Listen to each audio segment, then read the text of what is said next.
All right, friends, I am here with my good friend Ann Molesky, and today we get to talk about some speech pieces or some speech practices for elementary general music. This is some stuff that if it sounds fun and exciting to you, you can try this in your classroom today or tomorrow, as soon as possible.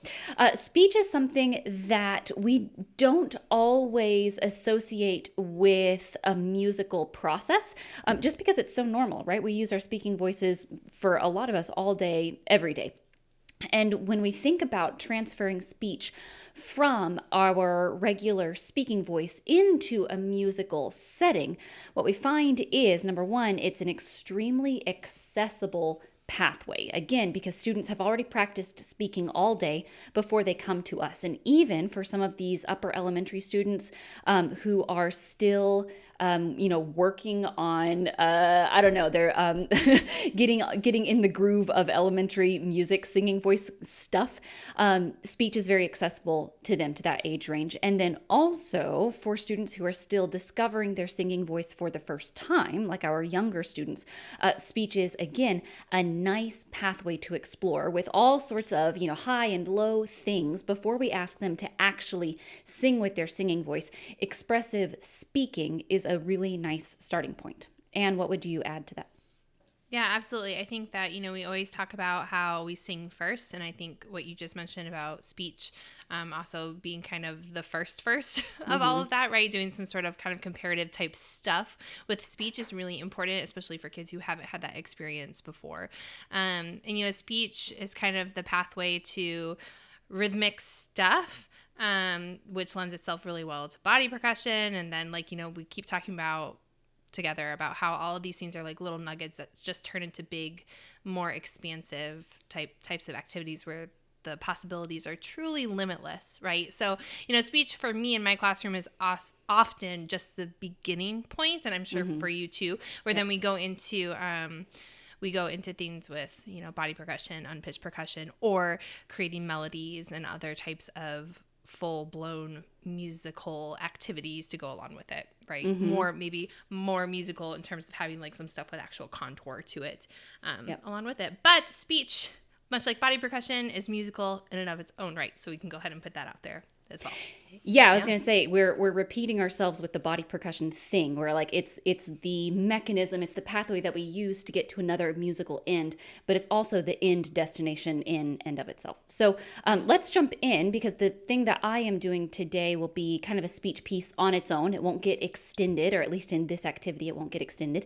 And as we record this, I am hungry. And I am excited because when we're done, I get to go downstairs and I get to eat. You lived in Texas for a while, yes? When you were in Texas, did you get some good tacos? Did you have nice taco restaurants and stuff there? Yes, and there's no good tacos where I live now. Yes, that's very sad. That's believable. Okay, well, and we can fix that. That's fine. Will you help me? Because I'm so hungry, you can help me. Here we go. Tortitas para mamá, tortitas para papá, las quemaditas para mamá, las bonitas para papá. And will you tell me just one thing you noticed? And if you want me to speak it again, I can. I would like you to speak it again, please. Okay, here we go. Tortitas para mamá, tortitas para papá, las quemaditas para mamá, las bonitas para papá. Para papá or para mamá, something like that. Very good. Yeah, so you heard, you heard para and then someone, and then para and then someone. Yes, we're going to make our tortitas for mamá y papá. So mamá will get some and papá will get some others. I have some bad news for you as well, Anne, because the burnt ones are for mama, but the beautiful ones are for papa. So now when we do this with kids, they would speak the first section, and let me back up one phrase. They would speak mama and papa. So it would be tortitas para, and then students say mama. And I would say tortitas para, and they would say papa. Yep. And then the next step after that is, well, I don't see anyone's mama or papa in this classroom, but I do see a lot of my music friends. So then we would replace the names. Tortita para, I don't know, Xander. Tortitas para Avery, etc. So we are going through and we're changing the names of who gets the different tortitas.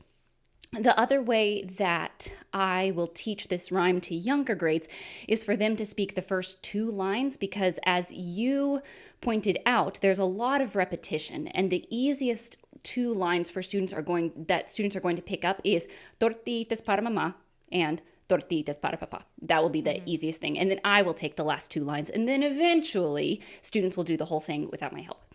So that's the deal for younger students. With upper elementary, we can kind of move in a different direction. We can do some layered ostinati. So Anne, you are the mom, obviously, and you got the burnt tortillas. What might you say if I handed you your burnt tortillas? Ew, yuck. I don't want to eat that. Oh, wow. And you put it in a meter for me. Wow, this is great. Get a class with Anne. This is fine. So you would have, ew, yuck. I don't want to eat that. Ew, yuck. I don't want to eat that. Ew, yuck. I don't want to eat that. Ew, yuck. I don't want to eat that. Great. So you would be speaking that, or like half the class is speaking that ostinato from Anne, while the rest of the class is speaking tortitas para mamá. And we would go through several different iterations before I add my ideas for what our ostinati are going to be. The first one is if we are standing around and we are making these tortitas one at a time, we're going to want to cover them up so they stay warm, because we're all hungry in this class, right? So we'll keep them warm and cover them up. It'll be keep them warm, cover them up. Keep them warm, cover them up. Our second ostinato is going to be someone, for me right now as we're doing this, I am hungry. And so I could probably eat a lot of them. And if you were going to eat some tortitas, how many do you think you could eat? Could I eat or would I eat? Or should I eat? Right. What's on your meal plan? How many macros does that have? No. Right. Probably 2 or 3. 3. Let's go with 3. 3? Okay. Yeah. You're wrong. You could eat 17. So okay, our next our next ostinato is I could eat 17. I could eat 17. Great. And then our very last one is someone who is standing around and they notice something is maybe going a little bit wrong, or maybe someone needs to check on something because they're going, sorry, is something burning? Is something burning? Is something burning? Is something burning? So now, Anne, your options are keep them warm, cover them up. Your second option is I could eat 17. And your third option is something burning? Which one is your favorite? I could eat 17. Great. So number 2, you would look around and hold up a 2 for me. Good. So now you're going to look around the room and find all the other friends who are holding up a 2. And you, with your group of 2s, you're going to find a way to speak that ostinato and act it out together as a group. So teacher talk, this is obviously not students' first experience with ostinati. This is something like 3rd or 4th grade level, because eventually the I could eat 17 and cover them up will be takadi, where that's what we're going to pull out of this. So this is upper elementary focused, and because of that, the pacing of layering in 3 ostinati, obviously you wouldn't throw everything at students all in 5 minutes, but moving from just the regular rhyme to layering in these 3 different pieces with students in small groups acting them out. This is an upper elementary focus that we could use with younger students if we were just to switch out the names for who gets the tortillas. Yeah. I love it. How would the actual rhyme work with the layered ostinati? Would you do it just one form, or is it just open, or what would you do? Okay. I have this. Well, you could do any of those, right? Like you could layer them in. You could have different groups share out in rondo form, so they do their ostinato. Then it's technically not an ostinato, I know, but they will do their pattern 4 times in a row, and then we speak the main rhyme while the teacher walks over to the next group to say, now you're going to share your movements and your rhyme or your ostinato, stuff like that. So you can do it in a rondo form, or you could layer things in. Let's see. Tell me if you can hear this, Anne. Tortillitas para mamá, tortillitas para papá, las quemaditas para mamá, las bonitas para papá, tortillitas para mamá, tortillitas para papá, las quemaditas para mamá, las bonitas para papá. Tortillitas para mamá, tortillitas para papá, las quemaditas para mamá, las bonitas para papá. Yeah, I love it. So now what do you think? Yeah, I love it. That's great. And then, like, I know we're not talking about extending, but then again, like, and I just got done talking about programs in my methods course, and they're like, well, how do you turn something into a program? I'm like, well, let me show you, right? And so, like, taking something like that, and then like we talked about, turning it into body percussion, then turning it into rhythm instruments, and just having like an interlude in between each thing. Like, why is that not something worth sharing, right? And so I just think it's just so cool, because when I hear that, I instantly start thinking about like all those types of possibilities, like what would happen then next. So I just love it. So Good. Cool. Yeah, because you can come at it with like having the students choose the layered ostinati. Then they also get the opportunity, even if they're using yours, to have the chance to act it out the way they want to, do whatever type of like pantomiming type movement, or maybe they kind of start incorporating some body percussion stuff like naturally because of that, which is probably what's going to happen, right? Yep. And then you can play around with like the different formations and get some props going. It could just be super fun. So I love it. Yes. Yeah. Another thing that you can do if you want to make it like wild and crazy pants is you can divide the class in half. So this half is a tortilla and this half is a tortilla, and then you speak it in a round. You guys start first, you guys start second. So yeah, like all infinite possibilities. And that's another thing that I should have mentioned at the beginning, because speech pieces don't have a melody and they don't have a harmonic outline. And so the possibilities are just so much more open for part work stuff, right? Like you've taken away so many of the boundaries when you take away melody. Yeah, and it's so much more accessible for like a first experience with part work, or a first like more complex experience with part work, right? Like if you've done something like this with speech and then you go to do a similar thing with melody and that implied harmony, they'll have that stepping stone, that experience beforehand to help a little bit, right? Because there is just so many more things to consider when you jump in with melody, but to help them kind of find their way through that. So yeah, absolutely. But it would all start with probably something like what you're going to do, because you're going to do kind of a lower grades focus, right? Yeah, I feel like my whole life is kindergarten, first grade. No, so mine is 2, 4, 6, 8. So if you don't know this rhyme, it's just 2, 4, 6, 8. Meet me at the garden gate. If I'm late, don't wait. 2, 4, 6, 8. And so what I do is I teach this to my kindergarten kiddos, and maybe by the time we get to first grade and we start doing some first experiences with part work and ostinato, we take the words garden gate. So after they know the poem pretty well and they've done like some pantomiming motions for each of the 4 different motives, so just 2, 4, 6, 8, and then meet me at the garden gate. I usually do something like meet me at the garden gate, and there's a reason for that. So a pat, clap, pat, clap. If I'm late, tap your watch. Don't wait, shake your finger. 2, 4, 6, 8. So then the whole thing looks like that would be 8. Here we go. I have an injured finger. It's throwing off my finger counting game. Anyway, okay, so 2, 4, 6, 8. See, I can't do it because my 4th finger's injured. Okay, 2, 4, 6, 8. Meet me at the garden gate. If I'm late, don't wait. 2, 4, 6, 8. Okay. And then the way I play this game is it's maybe first or second lawn way set experience, because I talked about Willoughby the other week. So they face partner and just show the 2, 4, 6, 8, and then meet me at the garden gate. So instead of pat, clap, it's clap, out, or out, clap, or however you want to do it. And then somebody comes down, if I'm late, don't wait, because they're late, right? And then 2, 4, 6, 8. So that type of thing. But the way we get into the part work then is just taking the words garden gate.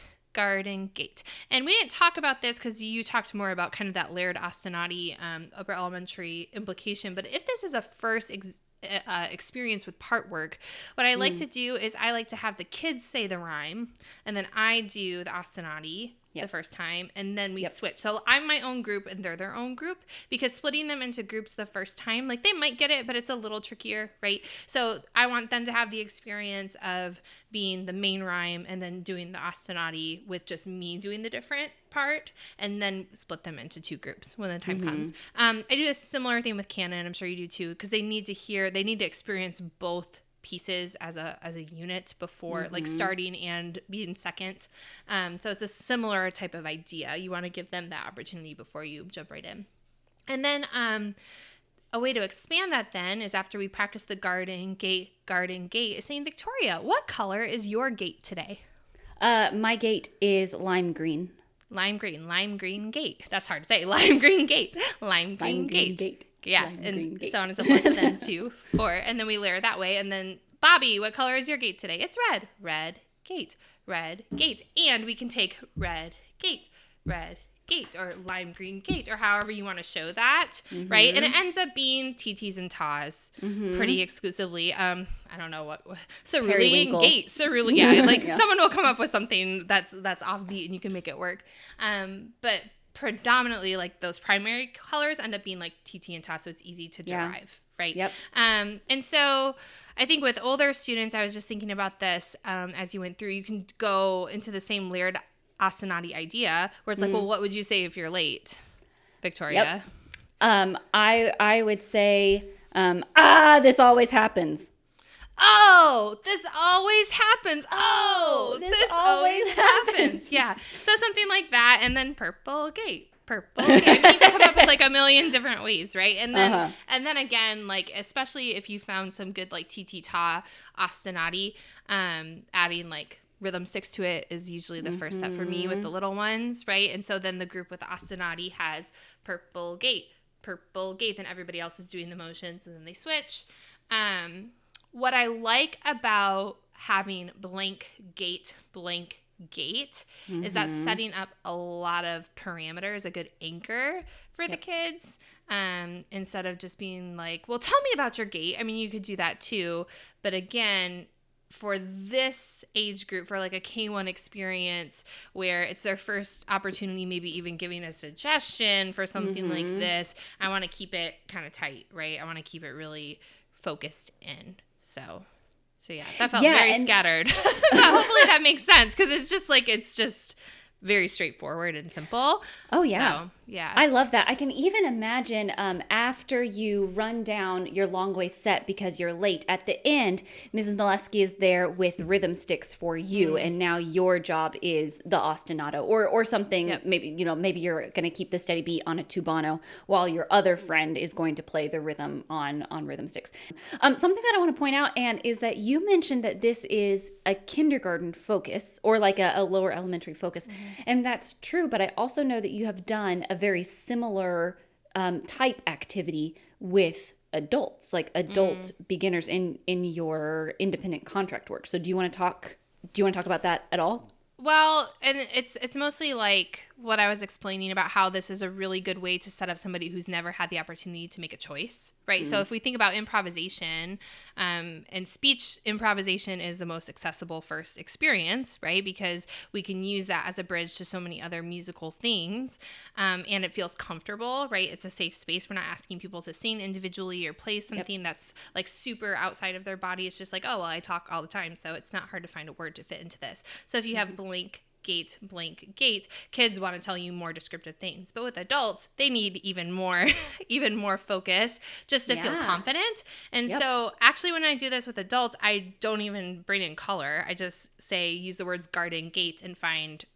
four blanks, put those words in there wherever you want. So garden, gate, garden, gate, garden, gate, garden, gate, garden, gate. And they have the opportunity to improvise over a rhyme, which many of them have never done before. Yeah. So, yeah. And that's the magic. Yep. That's the magic of speech, and that's the magic of rhythm, and that's the magic of taking things that, from a conservatory music degree kind of mind, you'd be like, oh no, there's not even any point in doing like a little garden gate back and forth thing. And then you do it in community, you do it with human beings, and it is a blast, right? And I'm sure that the kids are like having an absolute hoot running down the line because they're late. I love that idea. I love everything about this. Yeah, it's super fun. And like I said, it's something that both what you talked about and what I talked about is something that you can very easily fit into any song, which also tends to be a trend in what we talk about, right? So if you find something that is just a recurring theme, like whatever the theme of your song is, or the theme of your rhyme, or the theme of your activity, there's probably a place to put in some sort of speech patterning or speech improvisation in it. So, Yep. Yeah. Either as a pathway to the next thing, or as the whole activity on its own. Yep.